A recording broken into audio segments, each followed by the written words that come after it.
What's going on, guys? Welcome to another Out of the Cage podcast. I'm Alec. I'm Harley. This week we're going to go over kind of a few things we touched on last week, and we're going to go over the fights from this past weekend. I saw a lot of good stuff, dude. Yeah, man. I saw a lot of good stuff too. Let's see. It's Friday night when we are recording this. We're kind of talking about the Whitaker tail card. Go over a little bit of that, and then we're gonna kind of get into a little bit of the what ifs and a little bit of the drama floating around right now. But It's a cluster right now. yeah, there's so much going on right now. There's so many moving parts. It's hard to figure out what's happening. So we're just gonna kind of hit you with our thoughts, maybe our predictions a little bit, just kind of where we see things going. But and there's no way to call it, dude. yeah, I mean, we say it every podcast. Yeah, any way you look at it, I mean, things can change overnight, and They will. yeah, I'm sure something will come out tomorrow, and everything we're saying is going to be obsolete. But for right now, we're kind of going to give you what we have and what we think. But we'll see what happens. Well, man, I guess we'll start with Grundy and Evloev. Evloev, That guy. man. You know what I'm That talking dude. about, that guy. That other Russian guy. What do you think? I loved it, man. I mean, this is a fight. I really wanted to talk about this one because it didn't really get a whole lot of attention from the media, I feel like. I'm glad you let me watch that, dude. Yeah, it was a great fight, man. One of the best fights on that card, I felt like. I mean, Mike Grundy's a fantastic wrestler, and then you got this Tough as nails, dude. yeah, and then Evloev's coming in. He's a big Greco-Roman wrestler, so I'm thinking, well, this is gonna be great. These guys are gonna be wrestling it out, and I mean, they did. Don't get me wrong, they did. But Slugfest, dude. yeah, Evloev's striking, man, it looked good. It looked really good. Like, I was very impressed, honestly. I did not expect to see what I saw out of him. Just like his kicks, he had really crisp, clean kicks, and honestly, he's fast, man. He's really fast. All his leg work looked yeah, surprising. yeah, he looked great in there. Which I don't expect from a Greco guy. Yeah, I mean, Um, it was interesting. It really was. I mean, I thought whenever they kind of broke it down, because I knew a little bit about Mike Grundy, but I'd never heard of this Evloev guy, Movsar Evloev. Never heard of him before. 12-0, but Yeah, 12-0. 13 now, I guess. Yeah. 13-0 now.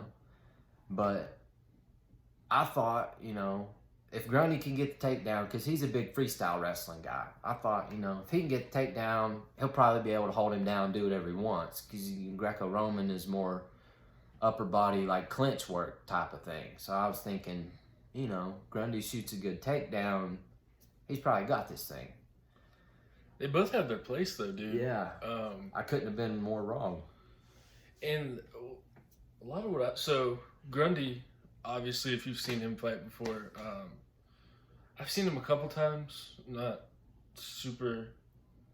I don't know a lot about him, but he has one of the cleanest double legs I've seen in a while. Yeah. He follows through deep. Yeah.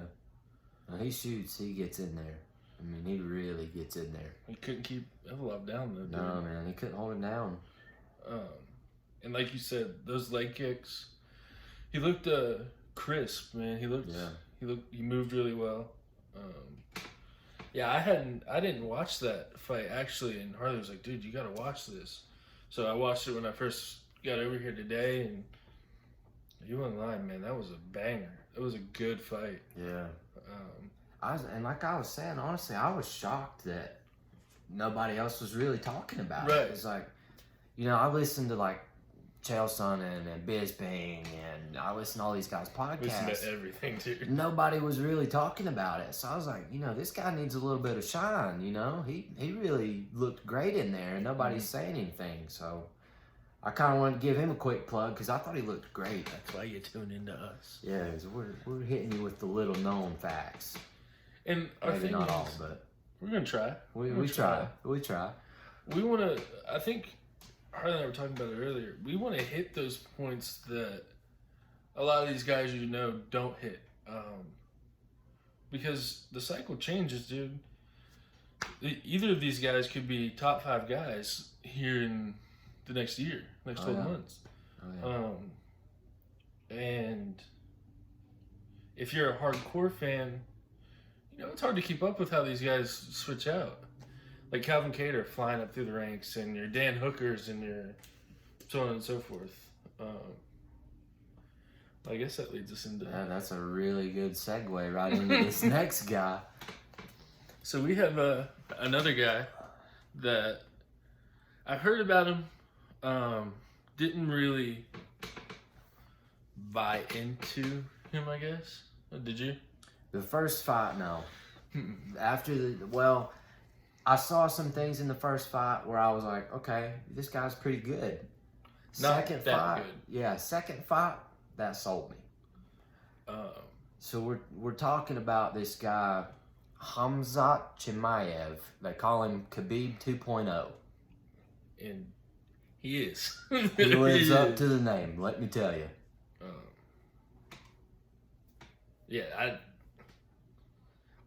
If you watch the fight, there's not really a whole lot to say other than it was complete domination on a guy who can fight. Yeah. Much like what we saw when Khabib was younger. If you didn't watch it, he picked him up on his side of the cage, threw an overhand, sunk a double, picked him up, took him to the other side of the cage. That's about all she wrote, dude. Yeah. Took him to the ground, and that's pretty much it. Landed, what, close to 60 strikes? Yeah. With unanswered. 68 strikes, 0. He fought, what did you say, last week? 10 days. Yeah. 10 days. He turned around on 10 days' notice, fought at 185 the first time, Jeez. and then fights 10 days later at 170. He's a 170 guy. Everybody, like a couple of guys online that I heard, thought that he was a 155 guy that just bumped up. No, he's a 170. He fought at 185 first and then cut 10 days later to fight at 170. And he's big. Yeah, he's a big 170. Like, when I saw him at 185, I didn't think he looked out of place at all. I thought, you know, this guy looks legit for the weight class. But he's a 170 guy. And he was fighting a guy who was big. What's it? Reese. Reese McKee. Who's also not a small guy. No, he's a big guy, too. But it looked like a middleweight fighting a bantamweight, dude. It was... Yeah, it was... If you haven't seen it, go watch it and come back, because he's terrifying in middleweight and welterweight. Yeah. He's the real deal. Yeah. Because I've been kind of following this guy pretty close since I saw him fight, and I heard a couple of people kind of getting upset because he was being compared to Khabib, like that was an insult to Khabib, and I don't think that's the case. I think it's more meant to be a compliment to Chimaev, like. And to Khabib, dude, because he dominated. Yeah, I mean, honestly, it's not really an insult to Khabib either, because this guy, he's what was it, 8-0 now? I guess that put him at 9. 8 or 9-0. Dude's undefeated, so I mean, it's not like he's coming out here and taking L's, and people are saying, "Oh, you're like Khabib." Nah, this guy's fantastic. Like I said, I don't know any other word besides dominant. Yeah. I mean, I haven't seen anybody dominate a fight like that since watching Khabib fight. That's the only way I know how to put it. I hate saying that. I do too, man. I do. But he's good. We're going to give credit where it's due. Yeah. We'll get into Khabib later. We'll talk about it. We got a segment planned for that too.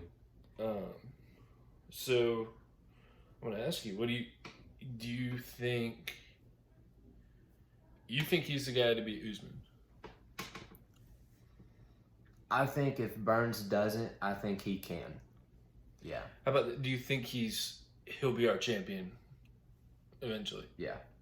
I agree. I think so too. It's early. It is early. I'll be the first to admit it's early. I could be wrong, but Go watch it and see if you agree. Leave it in the comments below. Yeah. Let us know. But I have a feeling you guys will be on the same page. Yeah. I mean, and I really don't think that it's just hype either. I don't think it's just the UFC's trying to build this guy. And to me, it really looked like, because this guy's doing a lot of the same things that Khabib's doing. He's controlling the legs. He's controlling the one wrist. So he's got his free hand to throw his punches, you know. Hey, honestly, he fights a whole lot like Khabib. Yeah, he's just tough, gritty, strong. He's in your big. face. Yeah, that pressure. He's always in your face. Like Khabib 2.0. That's a great nickname. And we haven't seen a style that stops that Khabib style up against the cage, laying that pressure on you, putting that will on you. We'll see something to stop it, but we haven't yet. Yeah. And we're not even close, in my opinion. What do you think? Yeah, I don't either. Yeah, it's still new. We'll get into that more, obviously, as he fights. I want to try to keep up with him. Yeah. Unfortunately. If you don't take anything else away from this segment, this guy's somebody to watch. Just remember that. That's the big takeaway. Keep your eye on this guy. I'll be doing our bet segment on that soon. Yeah. Soon. Well, that's going to lead us into Cowboy Oliveira and Sabata. Yeah. Cowboy. You know how I feel about it. Yeah, man. Go ahead. We're big Cowboy Oliveira fans. I love this guy. I gotta say, he looked phenomenal. I mean, what'd you think? So, I like Cowboy. If you guys haven't caught on, we like those gritty, just fighters. Bangers. But Cowboy always had a tendency to get too wild and get hurt, gas himself out. I did not see that this fight. No. I saw a high level striking. I wish I would have seen more setups for those kicks, because they were landing hard, they were landing clean. I was telling you when we were watching it earlier. So he likes to throw that turning side kick, and that front kick. I wish he'd walk him into it with a jab or come with a left hook, and really get him leaning into it. Get more pressure on the ribs, not the solar plexus, because I think that's third, fourth round that starts really wearing you down. Overall, though, that's the best Cowboy I've seen in a while, dude. Yeah. He looked phenomenal. What do you think? He did. I agree completely. I mean, he like he was saying, we love these guys that are just tough, gritty, go out there, bang it out. As bad as I hate to say it, very much like a Justin Gaethje type. But can't help but like him now. Yeah, I mean, you can't really hate the guy at this point. But Cowboy looked great. Looked calculated. He looked smart. He wasn't going out there and getting into these big firefights like he usually does. He was really picking his shots well. I mean, always. I mean, I think that was part of the commentary they even had during the fight, is that this is a whole different Cowboy. So he looked centered. He looked calm. Yeah. Yeah, very comfortable in there. Which, I'm sure me and you talked about it before the podcast and everything. We've liked him since the get-go. Yeah. I forget who I saw him fight, and I was like, oh, he fights. Yeah. He fights. He's had a few of those. I guess next up we'll go into... Now, this is going to be your speed, brother. Gus with that arm bar. You made some real good points when we were talking about it earlier. Yeah. I'll let you tell. Well, basically, I mean, it kind of is what it is. I mean, you got Gus versus Verdum. Gus is making his debut at heavyweight, which I was pretty excited to see, because I've been a Gus fan, well, honestly, since he fought John Jones the first time and lost. But you got him coming in against Verdum, and Verdum, he's a former world champion. Mm-hmm. He's a multiple-time world champion in Brazilian Jiu-Jitsu, like Abu Dhabi level champion. So he's no joke on the ground. And got hands too. Yeah, it's not to say that he doesn't have hands, because like you said, he does have hands. Ground game, dog. But it's exactly what everybody was saying before the fight. If Verdum gets him down early, you're probably going to be looking at an early submission, because you're dry. You just can't slip out of things like you can later in the fight. And that's exactly what happened. I mean, to me, Gus just got caught in a bad situation. I mean, Dry. Yeah, he was dry. He stopped the takedown really well, and then when he went to turn out, Verdum chased him and caught him, and then to stop the rear naked choke, Gus ended up giving up one of his arms, and then at that point, whenever Verdum's leg came over his neck, that's pretty much game over for you. It's just a waiting game for him. He got those feet under the shoulder. Yeah, I mean, ain't no walking out of that, man. There's just nothing you can do at that point. But prior to that, I thought Gus was looking great. I mean, he came in, was bouncing really well like he did at 205. He was really, his shots were clean, and he looked fast. His footwork, yeah. He was landing real solid. His footwork looked really good to me. I mean, I like Gus at heavyweight. I think he just got a tough break with Verdum. So I want to see him come back at heavyweight and get a banger. Get somebody that's gonna throw with him, or at least somebody that's not gonna be able to submit him in 2 minutes. I think his striking is gonna be. I think people are gonna have problems with him at heavyweight. Yeah, I do too. I mean, just to argue that point a little further, look at John Jones. John Jones had all kinds of trouble with Gus. And John Jones is arguably one of the greats, So, the guy's, he's really, really good. I'd like to see him take on a... I wish you could see Mark Hunt and Gus. I would love to watch that, dude.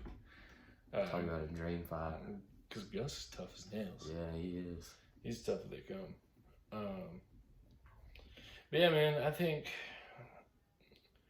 I got high hopes for Gus, man. He's a great fighter. He's caught a couple bad breaks. But he's the real deal. He can fight. He is. I don't know about you. I don't really want to get much into Shogun and Nog. I don't either. It is what it is. Same story 3 times out. I mean, that's pretty much what it is. And I do want to kind of give a little appreciation to the UFC for putting them at the co-main, just to kind of show respect to They're the greats. Yeah, man. 2 of the greats of the sport. But I mean, that's about as far into it as I really want to get. I mean, Shogun won the fight again. I mean, it's 3 over Lil Nog now, so we're getting close to their last rides, man. Yeah, I mean, Lil Nog did actually retire. He said that was his last one, but you got to figure Shogun's probably getting there too. And I hope it's soon for his sake, because Shogun is, like we said, man, 2 great fighters. Shogun, brilliant fighter. Yeah. So all the respect in the world to them. Definitely appreciate what they did for the sport. Yeah. Now the fun one. Yeah, the good one. The main event, man. Whitaker and Till. I think a Till with no torn MC. So if you don't know, what was that, first round? Second. Early second, I think. Till got caught with a oblique kick, tore his MCL. Goes to show you how tough these guys are, and for all you guys saying, "Oh, I can fight him," you ain't that tough, bro. Do it on one leg. Yeah. But you were saying that Till said those oblique kicks shouldn't be legal. Yeah. I kind of agree with that, man. You can really snap somebody's leg doing that. It doesn't take a lot of pressure to send that knee flying back. But it is what it is. That's how the fight game works. These are the rules. You gotta take it. Sorry about that, guys. Got a phone call. Don't know if I'll be able to edit out. I'm gonna try. I don't really know much about it. We're working on it. We're new to this, so bear with us. But like I was saying, man, going back to the oblique kicks with Whitaker and all like that, I don't know if they should be legal. On top of that, Whitaker throws a lethal oblique kick. He kind of hops into it. It's vicious. It's vicious.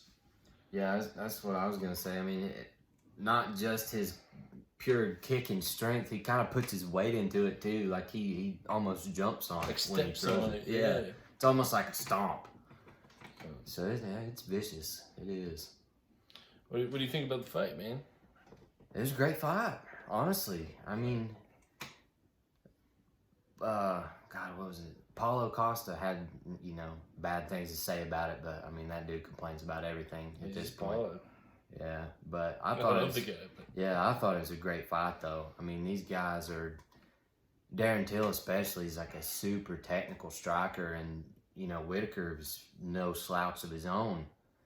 So it was a little slower than maybe we would have wanted to see. I personally wanted to see a little bit more of a war, but I understand that both of these guys are so technical, they kind of cancel each other out a little bit because they're both playing a game of cat and mouse at such a high level. You can't just go out there and wing shots. Yeah. Because one of these guys is going to put you out. That's just the way it goes at that high of a level. On top of, the guy who, so I assumed Till would bring the pressure, which he did. Doing that on one leg really, really hurts your game plan, especially against a guy like Whitaker who hits heavy. Yeah. But part of the fight game, man. Like I said, it is. Yeah. You got to overcome adversity. So, what do you think about Till at middleweight? I like it. It looks good. I think Till looks very good. Yeah. I'm in between. I'd like to see him fight Usman because I just like Till, man. That left hand is violent. I'm just a fan of Darren Till. And I think he's big enough to compete with Usman, that's not many people can. Yeah. But all in all, wrestling wins, so kind of know how that's gonna go. Yeah. Anything else you want to say about that card? Well, let me ask you. Oh God. What do you think is next for Whitaker? Because you got Izzy and Paulo fighting. What, next month or the month after? They're in October, right? I don't remember. September, October. Whenever. Yeah. Izzy and Paulo, they're set to fight. That's really your belt. Whitaker's already your number one guy. Do you let him sit out and wait for the winner? Or do you try and feed him somebody like maybe... I don't know. I just blanked on who's at 185 right now. So, my issue with Robert Whitaker, right? Do you give him a Yoel Romero? Do you... my issue with Whitaker is I don't think he's good enough to beat Izzy, which we've seen. I don't think he's good enough to beat Paulo. And I don't know if he's good enough to beat Romero. I think he's already beat Romero twice. But I don't think after... I just don't know if he can make that stepping stone. Yeah. I don't think Whitaker will fight as well under the pressure. I don't know. I'm gonna push back a little bit on that because the Whitaker that we saw fight Izzy was not the Whitaker we had seen prior to that, and he's even come out and said like he's grateful that Izzy beat him because it pulled a weight off his shoulders, like the belt was weighing on him. Everybody's gunning for you, and you're the top guy. That's a lot of pressure. And he said earlier last week, he feels revitalized. Like he's a whole new fighter coming into this thing. And I don't know if that's so much true or not. I did think he looked very good during the fight. If he can beat Izzy, I don't know. I don't know about that. Can he beat Paulo? I don't know about that either. I think he has the potential to, for sure. I think any of your guys that are in that top 5, even that top 8, could potentially beat anybody on any given night. Whether or not he will, I don't know. My thing with Whitaker, man, I don't think he's big enough. I would like to see him go to 170, really. I don't know how steep of a weight cut that would be for him, if that's even possible. He's done it before. He did it and then bounced to middleweight, so he could make it. But is he? I'm sure he's gained a lot of muscle mass since then. I don't know if he still could. I think that's a hard cut. Yeah. That's a lot of, you're losing a lot of water. So the older you get, the harder it is to make that cut. Yeah. And again, he's tough, man. He could do it. It's just, I would like to see it, but I don't know if that's what's in the best interest for his career. Yeah. Yeah, I don't know. I just don't think he beats Izzy or Paulo. Now, Kelvin Gastelum's still middleweight, right? Yeah. I'd watch that. Oh, I remember now. I'd watch that. Jared Cannonier is like I think he's your number 2 guy right now. Number 2 or number 3? 3. I'd like to see him and Whitaker. And then the winner of that fight for the belt. I think that'd be a great matchup. I want to see Cannonier and Paulo. I mean, I'd watch that too. He's another dark horse. Yeah. Next time he fights, we'll get into that. What do you think about Cannonier? I have to be honest. I don't really know enough about Cannonier to really say. I haven't really seen him fight all that much. And that's probably just, He's dangerous. Me not being a good fan, but it is what it is. Well, there's a few. I didn't know Whitaker beat Romero twice. I don't know. I'm not 100% sure that he beat him twice. I know he's beat him once at least. Which is a big feat in itself. I don't remember if he beat him twice or not, but I think he did. The issue is all these weight classes from bantamweight up to light heavy, they're just so hard right now, dude. Yeah. Any of these guys can come in here. Yeah. Like you said, the top 8 are all championship level guys. Yeah. I mean, think about that just for a second. In years past, it's been like your top 3 guys are on just a different level. At best. Yeah. So a lot of times it's just your top guy or your top 2. Yeah. We're looking at the top 8 guys. I mean, top 5 if you want to be a little more reserved that could go out and win a belt on any given night. But it's easily top 5 in all weight classes. Oh, yeah. I mean, it's pretty much every weight class. There's at least 5 guys that could go out and win. I don't know, man. I'll have to think more on that. I'd like to see Whitaker and Gastelum. Yeah, that would be a good fight. Because I think they both learned a lot from fighting Izzy. Yeah. Anything else? Oh man, let's dive into this Khabib stuff. So, Khabib versus Gaethje got set for October 24th. Okay. Khabib's manager, Ali Abdelaziz, has come out and said that Khabib's got 2 more fights. He's going to 30-0, and he's going to retire. Because that's what Khabib's father wished for him. He's a hell of a manager, dude. Yeah. He talks the talk, brother. Ali's next level manager. He's not my favorite person, but he's one fantastic manager. He's a promoter. Yeah, he is. He is.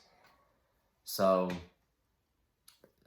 I think yesterday maybe on Thursday, I don't know what day you guys are going to see this, but I think it was Thursday, Khabib tweeted out, October, Gaethje, GSP, April. That's pretty heavy stuff there. Because if you guys haven't been following this, the Khabib versus GSP talk's been going around for a couple of years now, and it's always been shot down by Dana or GSP himself or whoever. Somebody's shot it down every single time. until this time. Now, we're still They're still going. Okay. Thought we were about to die there. Now we've still got. Dana has said he doesn't think he can deny Khabib that fight. If that's the fight he wants, he doesn't think he can tell him no. And GSP also has not said no to that fight. But that's all depending on Khabib getting by Gaethje. So let's kind of dig into that for a second. What do you think about it? This hurts. This hurts for me to say. Yeah, I feel that. You guys, I know you guys all love GSP. I don't see anybody beating Khabib. Yeah, I have to agree. As bad as I want it, as much as I prayed to see him get beat, I just don't see it. He's proven to me 28 times now that I shouldn't say otherwise. You were saying that you think Gaethje has the best bet on beating him. I agree, him and Tony. That's not what I'm concerned about. I think it's going to be a great fight. I'm concerned that GSP is going to fight Khabib, and he's just old, man. It's not. I could be wrong. We've seen the flaws in GSP. I'm going to say it. I think Johnny Hendricks beat him. Matt Serra beat him. I think Johnny Hendricks beat him too. Yeah. That's one of the most controversial decisions in the UFC. Oh, yeah. I mean, that was a big one. And Khabib, we haven't seen that. Yeah. Name one time Khabib has lost. You can't. He don't even lose in practice. Yeah. There's only one time you could even debate that Khabib lost a round. Give me that water. Yeah, man. A round. And it's debatable. It's debatable. Yeah, it's debatable. And we're going to say, that he has no chance at beating GSP. I think if you think Khabib has no chance at beating GSP, you're insane. I'll just throw that out there. You're insane. Because, like he just said, 28 times now, Khabib's made that walk. Had my heart broken. Had his hand raised every time. And there's only been one time where he was even considered to have lost a round. And think about that. I don't even think he lost on the scorecards, did he? I don't know. I would have to look. I think a judge called it one way, blah, blah, blah. Yeah. It's probably one of those 2-1 things. One guy had it one way, the other two had it the other. Whatever. Doesn't matter. He's not a loser, bro. But I do think if Gaethje beats him, peace in the Middle East, bro, he's out of here. Yeah. I think so too. He's just that guy, man. He's a bad man. Yeah. He does what he wants. He's Khabib. Yeah. I hate him. He's ruining everything I love. All the fighters that I'm like, yeah, that's my guy. They get smashed. Clobbered. They get smashed. I don't even like talking about him. He's hurt my feelings. But he's an amazing fighter. Yeah. If he doesn't go past 30-0, cool, man. He's done a lot of great things for this sport. I think he's really shown what real toughness is. Yeah. Yeah, man. He's gonna have his hands full with Gaethje. Yeah, I think so. I hope. They give me a little credit there. I said I think Gaethje has the best shot, and I do. I really think of everyone Khabib's fought so far, I think Gaethje has the best chance to beat him. Just because Gaethje's that dog, man. He's in there to fight. He's got great wrestling that he never has to use. He just likes to bang with people. So, I don't know. Naturally, it's going to come down to, can Gaethje keep it on the feet? And I think he's got the best chance to do that out of anybody we've seen, because he's not going to outwork Khabib on the ground. There's no chance. Nobody's going to do that. So it's going to boil down to, can he keep it on the feet? He has the power to put him away, too. He does. Yep, he does. That's what we're secretly hoping for over here. But I don't know if that'll happen. I wish I liked Khabib. I get on Twitter and I see all the Khabib fans, and it ruins it for me. I'm good. I'm good. To be fair, it's the same with Conor fans. I hate all the Conor bandwagons. Yeah. I really do. It comes down to the casual argument too. Yeah. It does. But wish him the best, dude. Wish him all the best. Yeah. That's true. Well, since I brought up Conor right there, let's kind of hit that a little bit. What do you think's out there for Conor right now? This is so frustrating to me, dude. Because you got to do something with Conor, man. I say it every podcast because it's always something new. Stop fighting at 170, bro. I want you to fight Masvidal immediately. Your weight cut to 155. Bounce. I don't eat a thing. You're going to 155. I kind of agree. I do. Because ultimately, great, he fights Jorge. Great fight. Eventually, the little Irishman's going to run into Usman. I will bet I told you, I'll bet every dollar in my bank account he does not beat Usman. No. As bad as I want Conor to just prove everybody wrong, it's not happening, man. Yeah. So, and what I want, I want him to fight Jorge, and then I'd like to see him fight Dustin or Tony. But that's where it gets a little hairy. Yeah, it does. There's a mess right now at 155. Tony said earlier this week, give me Dustin or give me Conor. Whichever one is going to get me closer to the title, give me one of them. I don't care which. And that's great. I mean, I love seeing guys come out and say, hey, give me this guy, give me that guy. I'll fight either one. Don't care. I love seeing that. In this situation, though, it's a little tricky because Tony's your number one contender. And then, we said that, right? Tony's number one? Tony's Gaethje's your challenger, Tony's your 1, Dustin's your 2. Yeah, okay. I thought so. Right? I'm pretty sure, yeah. We looked at it earlier, my memory's shot. I can't remember. I'm pretty sure we said Tony's your 1, Dustin's your 2. Is Conor 3? No, he's 4 or 5. Dan's 5, I think. That might be. No. I don't know. Doesn't matter. Yeah, it doesn't matter. Either way.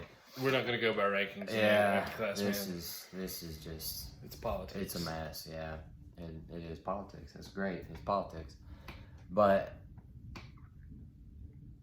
yeah, Tony's either got to get Dustin or Conor. And in my opinion, Dustin is the more meaningful fight for Tony. It's not going to make him the most money. Don't get me confused. If he's looking for money, Conor's always the money fight. But I think, particularly at 155... Leon. Right? No, he's 170. I don't know. Yeah. I don't know. Too many people. Too much talent. It's the same... Too much talent. We can't keep it all straight. Dustin, I think, is the more meaningful fight for Tony because Dustin's a former champion. Dustin is coming off a win, and a pretty good win over Dan Hooker. I mean, Dan Hooker's a tough cat. And Tony is wanting to get back to that belt. So, to me, fighting Dustin, you get over on Dustin, you're getting over on a former champion. That's going to put you right back in championship talks, to me. Because Conor has been inactive at 155 for a couple of years now. Mm-hmm. I mean, he keeps that ranking because he's a former champ and, he can come out and put anybody out on any given night. But he hadn't fought at 155 in a while. So, to me, he's kind of irrelevant to the title chase until he wants to come back. And as of right now, he's not coming back. So, to me, Tony versus Dustin is the fight.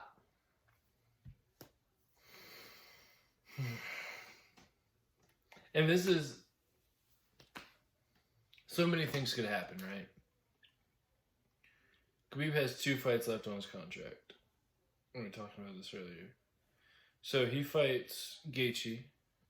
Win or lose, doesn't matter. Fights GSP. Win or lose, doesn't matter. That's going to be a vacant belt, right? So that what do you do at that point? I guess you do, all depending on if he leaves, which I think he will. Yeah. I would say Conor Tony if Conor goes down, and then Dustin Gaethje, winner of that, gets the belt. Then you have your title contender for rematch, isn't it? Set in stone. But there's no way to tell. Yeah. Like we said earlier, this could all change tomorrow. And this is even if Conor wants to go to 55. Yeah. He may not even want back in there. Yeah. He may have his sights dead set on 170 now. And Khabib doesn't care about fighting Conor. Yeah. That ship sailed. Yeah. We'll keep you posted, man. We'll keep you posted. We will let you know when we know. We're never going to know, so just keep watching is all I can tell you. Oh, dude, this is another one. Yeah, this is another mess. We're looking at a little notebook. Yeah, going off. We got a little... Volkanovski. Yeah, what are we going to do at 45 now? No, I don't see anybody who's going to give Volkanovski a hard... I think Max won. I said it. I think Max won. I do too. I think you won. I thought it was 3-2. And if you don't like that... 3-2 Max. But congratulations to Volkanovski. Yeah. Your second spot. So you got Volkanovski, Max, Ortega, Korean Zombie. No, Zabit. Zabit and Zombie, yeah. So, I don't see Brian Ortega beating Volkanovski. I don't know why he's even ranked that high. But he's fighting the Korean Zombie. The only person I see that's close enough to fight Volkanovski now that could even make an argument is Zabit, and I think Zabit beats Volkanovski, but I said that about Max, so I don't even know. What do you think? Well, I saw where Dana White had said it's hard not to make a Max versus Volkanovski 3, which is just a stupid idea, if you ask me. I'm not Dana White, I don't run the business, but in my opinion, that's a dumb fight, because if you do it a third time, and Volkanovski even said this, like, we're just going to keep giving him fights until he wins, because at some point, Max is going to win. I mean, we've seen it twice now, both of them razor thin. The second one leaned way more towards Max than the first one did, and Volkanovski came out ahead. So if we do it a third time, Max gets a win finally, well, then we're going to have to give Volkanovski a rematch, because he's given Max 3 and he won the first 2. So now we're getting into tricky business where we're going to have a 4 and potentially a 5. So I just think we can't hold up the division that long. The problem is everybody else is already locked down for a fight. You got Brian Ortega and Korean Zombie. You got Zabit and Yair. The only guy that's not doing something is Calvin Kattar. He's not going to jump all them guys to fight Max. He's not going to, they're not going to throw him all the way up there to the top. Now, what I would like to see, you give Kattar and Yair, right? So that really tests Kattar's striking. And I said it before, say it again. 5 rounds, Kattar beats Zabit. Yeah, I said it. Kattar's dangerous. I think he could have beat Zabit in 5 rounds, because I don't think Zabit has that great of a gas tank. He's one of the baddest men on the planet, but I think he can be beat. For about 2.5 rounds, I think he could beat anybody on the planet. Yeah. After that, we start to see it taper off. And that's why Kattar's so good, bro. His 5th round's better than his 1st and 2nd. We saw it when he fought Danny Ige. He was there all night. Oh, all night. He's a tough night out. But, so, with the way things are now, either way, it's going to be Korean Zombie or Brian Ortega at your 2 spot. Which I think is stupid. It's just...